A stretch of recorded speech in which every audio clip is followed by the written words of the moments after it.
और शंकर जी के परम इष्ट है कौन? भगवान राम।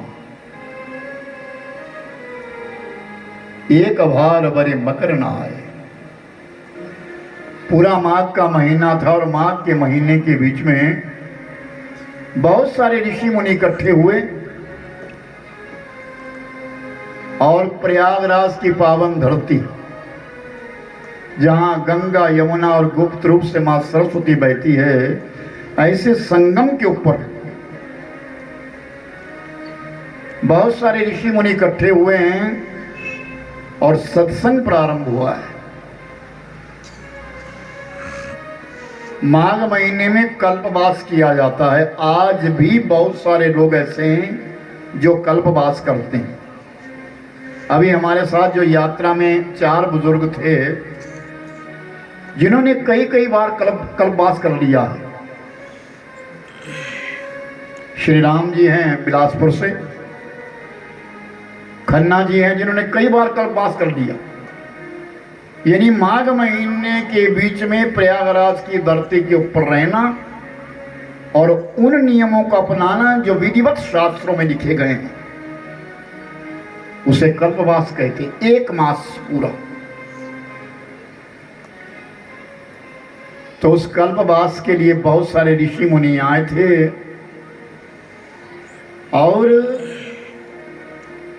भरद्वाज जी महाराज जो वहां पर सत्संग करवाने वाले हैं, प्रयागराज की धरती के मालिक है भरद्वाज जी महाराज। ऐसे भरद्वाज जी महाराज बैठे थे और कथा हुई, सत्संग हुआ, बहुत सारे ऋषि मुनि आए। देवताओं ने नाना विधि प्रकार का रूप धारण करके उस सत्संग में भाग लिया और 1 महीने के पश्चात जब वो सत्संग विराम को प्राप्त हुआ तो भरद्वाज जी ने रिद्धि और सिद्धियों को बुलाया। 9 निधियां और 8 सिद्धियां सबको बुलाया, निमंत्रण दिया, कहा अपनी झोली खोल दो। जितने भी ऋषि मुनि आए थे दोनों हाथों से नाना विधि प्रकार के उपहार बांटने शुरू कर दिए।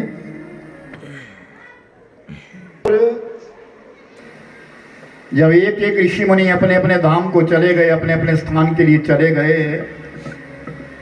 तो सबसे अंत में वृद्ध ऋषि है भरद्वाज जी महाराज। उनके सामने याज्ञवल्क्य ऋषि खड़े हैं जो परम तेजस्वी है और तपस्वी है। ऐसे याज्ञवल्क्य जब जाने लगे तो चरण पकड़ लिए भरद्वाज जी ने। मेरे प्रश्न का उत्तर दे करके जाना, मेरे मन में एक प्रश्न है।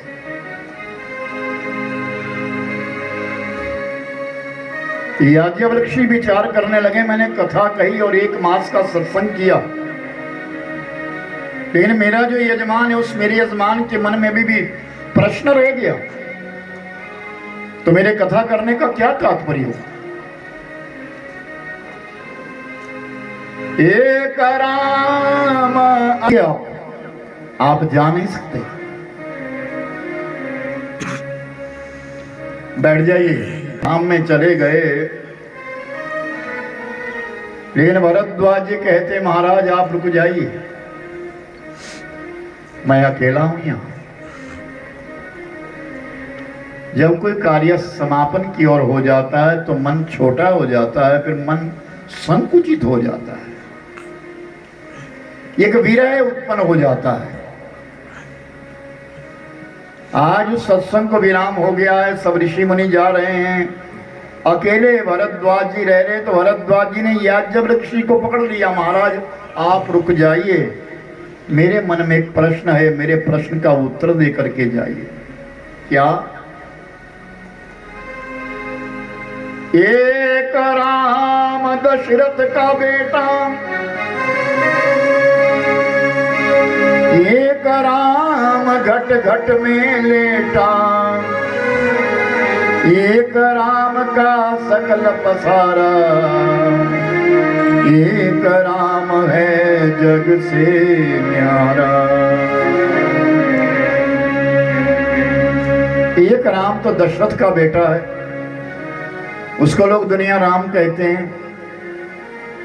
और एक राम एक घट घट में, कि कौन बोल रहा है भाई? राम बोल रहा है, तुम्हारे घट घट में, हर घट घट में राम है। वो राम है कौन? और एक राम जो पूरा जगत जो राम चला रहा है वो राम है, वो कौन है? और एक राम जगत से न्यारा है, संसार से निराला है, वो कौन है? तो ऐसा प्रश्न किया तो ऋषि याज्ञवल्क्य कहते हैं, भरद्वाज जी सीधे सीधे कहिए कि मैं राम कथा सुनना चाहता हूं। आप उतार चढ़ाओ मत कहिए, सीधा कहिए कि मैं राम कथा सुनना चाहता हूं। हाँ महाराज, अब आपने कहा ना स्पष्ट शब्दों में, मैं यही चाहता हूं, मैं राम कथा सुनूं और आपके मुखारविंद से सुनूं, क्योंकि आप अनुभवी है, आपको जीवन का अनुभव है महाराज। आप मेरे लिए राम कथा सुनाइए। अकेले श्रोता है और सुनने वाला भी कोई नहीं है, केवल भरद्वाज मुनि, और वक्ता भी अकेले बैठे हैं। याज्ञवल्क्य ऋषि के लिए आसन लगा दिया गया और नीचे भरद्वाज जी ने संकल्प लेकर के राम कथा को सुनने के लिए अपना चित्त, अपना मन लगा दिया। आप कथा कहिए, मैं कथा को सुनूंगा। नाना विधि प्रकार के पावन कथा को कहने लगे। ऋषिवर हरि अनंत